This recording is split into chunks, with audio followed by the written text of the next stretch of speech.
Drama film எடுக்கிறது வந்து ரொம்ப ரொம்ப ஈஸி. 2 பேர் தான் இருப்பாங்க. அவங்களுக்குள்ளே வந்து என்ன பேசிக்குவாங்கன்றத கற்பனையில் நம்ம வந்து யோசிக்கலாம். அதுக்கு பிறகு ஒரு ஸ்கிரிப்டாக எழுதும்போது அதில் அவங்களுக்குள்ள எமோஷன்ஸ் இந்த மாதிரியான விஷயங்கள் தான் இருக்கும். பெருசாக நம்ம வந்து மெனக்கெட தேவையில்லை ட்ராமா ஃபிலிம்ஸை பொறுத்தவரையிலையும்.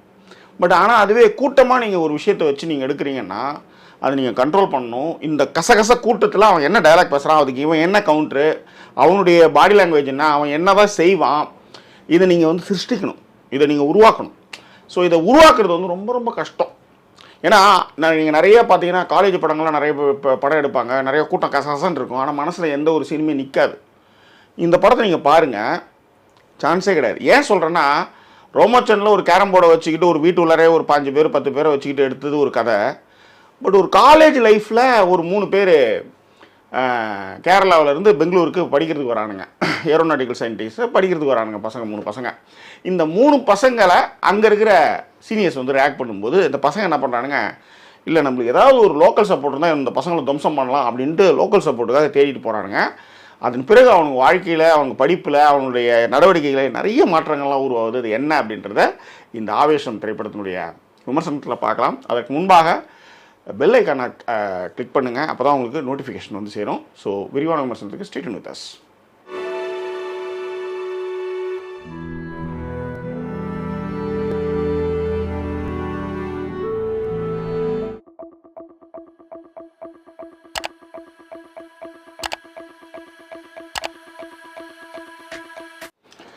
ஆவேசம் மலையாளத்தில் ரம்ஜான் அதுவுமா ஒரு ஆக்ஷன் காமெடி ஜானரில் வெளியாக இருக்கக்கூடிய படம். இந்த படத்தை வந்து ரோமாஞ்சம் படத்தை இயக்கிய ஜீத்து மாதவன் இந்த படத்தை வந்து இயக்கியிருக்கிறார். இதை வந்து நஸ்ரியா நசீம் வந்து தயாரிச்சிருக்காங்க. ஃபகத் ஃபாசிலுடைய ஒய்ஃபும் உங்களுக்கு தெரியும். ஸோ இந்த படம், அதாவது நான் தான் சொன்னல, கும்பலாக வச்சுக்கிட்டு படம் எடுக்கிறது ரொம்ப கஷ்டம். நான் ஏற்கனவே கதையெல்லாம் சொல்லிட்டேன். இந்த கும்பலாக வச்சு படம் எடுக்கும்போது அதில் சில கேரக்டர்ஸை ஒன்றும் கிடையாது. இதில் வந்து ஒரு கேரக்டர் ஒன்று இருக்கும், அம்பன் அப்படின்னு ஒரு கேரக்டர் இருக்கும். அந்த அம்பனுக்கு வந்து ரங்காவை பற்றி நல்லா தெரியும். இந்த ரங்கா வந்து ஆவேசமாகி சுற்றிட்டு இருக்கும்போது அது ரொம்ப நேசித்தா மட்டும்தான், ரொம்ப அதை வந்து உள்வாங்கின ஒரு கேரக்டர் உள்வாங்கினா மட்டும்தான். நீங்கள் வந்து பார்த்தீங்கன்னா இங்கே ரங்கம் உள்ளார வந்து சுற்றிக்கிட்டு இருப்பான் வெறித்தனமாக. அங்கே ஜன்னலுக்கு அந்தாண்ட பார்த்தீங்கன்னா அம்பான் வந்து கை, இந்த விஷயம் இருக்கு இல்லையா, இதுதான் இந்த படத்தில் நான் ரசித்தேன். இந்த மாதிரி நுணுக்கமாக நிறைய விஷயங்கள் இந்த படத்தில் வந்து ஜீத்து மாதவன் வந்து ட்ரை பண்ணியிருக்காரு. உண்மையிலே சஜின் கோபு ஃபண்டாஸ்டிக்காக பண்ணியிருக்காரு. அது வந்து ஜூஸ் ஜூஸ் அப்படின்னு அந்த கதையை சொல்ல ஆரம்பிக்கிறதுலேருந்து, அதாவது ரொம்ப உள்வாங்கினா மட்டும்தான் அதை செய்ய முடியும், உயிரை கூட கொடுக்க முடியும் அப்படின்ற மாதிரி. அதில் ரொம்ப சில விஷயங்கள்லாம் சூப்பராக பண்ணியிருந்தாங்க. இப்போ ரங்கா கேரக்டர் இருக்குல்ல, ஃபகத் ஃபாசில், அவன் எப்படிப்பட்ட ஆள் அப்படின்றது நம்மளுக்கு ஓரளவு தெரியுது. ஆனால் குளிச்சுட்டு வந்து ஒயிட் அண்ட் ஒயிட்டில் ட்ரெஸ்ஸில் வந்து ஆடி, அதன் பிறகு வந்து ஒயிட் ஷர்ட்டை வந்து தேடுறதுலேருந்து, அதுக்கான லைட்டிங்லேருந்து, அவன் எப்படிப்பட்டவன் அப்படின்றதுக்கு யோசிச்சா மட்டும்தான் அந்த மாதிரியான ஷார்ட்லாம் நீங்கள் கம்போஸ் பண்ண முடியும். வந்தானுக்கு வந்தான் போனானுக்கு போனால் நீங்கள் இருந்தீங்கன்னா அதை நீங்கள் செய்ய முடியாது. ரங்காவை பற்றி ஒரு டீட்டெயில் எழுதினா மட்டும்தான் அந்த பாத்ரூம்லேருந்து குளிச்சுட்டு வந்து அவன் ட்ரெஸ் பண்ணிட்டு வரான், ஒயிட் ட்ரெஸ் பண்ணிட்டு வரான் அப்படின்ற அந்த விஷயத்தை செய்ய முடியுன்றதுக்காக நான் சொல்கிறேன். ஸோ நிறைய விஷயங்களை வந்து படத்தில் வந்து போகிற போக்கில் சொல்லிட்டு போகிறாங்க. 3 பசங்க, அந்த 3 பசங்க பிபி, சாந்தன் அண்ட் அஜு, 3 பேருமே வந்து பின்னிருக்காங்க நடிப்பில். அது வந்து அந்த அஜு கேரக்டர் தான் வந்து முதல்ல வந்து அவனை அடிக்கணும் அப்படின்னு முடிவு பண்ணி அதுக்கப்புறம் வந்து ஒன்றா சேருன்னு வச்சுக்கோங்களேன். இந்த அஜு கேரக்டர் சொல்லிவிட்டு அவன் அழமாட்டான்னு பார்த்தா அவன் உதவாங்கும் போது அந்த அழறது போகிறது இதெல்லாம் இருக்குல்ல, பின்னிருக்காங்க. அதே மாதிரி அந்த குட்டின்னு ஒருத்தவங்க உள்ளார வருவான்ல, அந்த கேரக்டர் இன்ட்ரோ பண்ணுற விதமும் சரி, அதெல்லாம் ரொம்ப சின்ன சின்ன விஷயத்தெல்லாம் வந்து போகிற போக்கில் நம்மளுக்கு அள்ளி தெளிச்சிருக்காங்க. அதில் விட அந்த அம்மா கேரக்டர் பார்த்தவங்களாம் எப்பயோ பார்த்தா மாதிரியே பேசுகிற அந்த கேரக்டரு, அது மனசில் ஒரு கேரக்டர் பேர் தங்குது அப்படின்றதையும் ரொம்ப நெகிழ்ச்சியாக கிளைமேக்ஸில் சொன்ன விதமும் அது ஓரளவுக்கு என்னால் அசம்ஷன் பண்ண முடிஞ்சுது. அப்படி தான் வரப்போகுது அப்படி இந்த வெறித்தனத்துக்கான எண்டு என்ன வந்து நிற்கும் அப்படின் போது நம்மளால் அதை அசம்ஷன் பண்ண முடிஞ்சுது. பட் எனிவே பின்னிட்டாங்க. எனக்கு தெரிஞ்சு ஒரு ஒரு ஒரு ஷாட்டு அந்த பாரில் ஃபகத் ஃபாசில் கத்தும்போது ஒரு மேஜிக் ஒன்று இருக்குல்ல, அது மீனா படம் ஃபஸ்ட்டு பார்க்கும்போது உங்களுக்கு அப்படியே கூஸ் பம்ப்ஸ் மூமெண்ட். அது ஆக்சுவலி ஃபண்டாஸ்டிக்கான சீன் அது. அதே மாதிரி இன்ட்ரோல் பிளாக்கில் பிரித்து முடிஞ்சிருக்காங்க அந்த கலர்ஃபுல்லான ஹோலி பேக்ட்ராப்பில், சான்ஸே கிடையாது. அதாவது படம் பார்க்கும்போது நம்மளை வந்து படத்துக்குள்ளார இழுத்துன்னு போகிற விஷயமா. இன்னொன்று, இந்த படம் ஆரம்பித்ததுலேருந்தே பார்த்தீங்கன்னா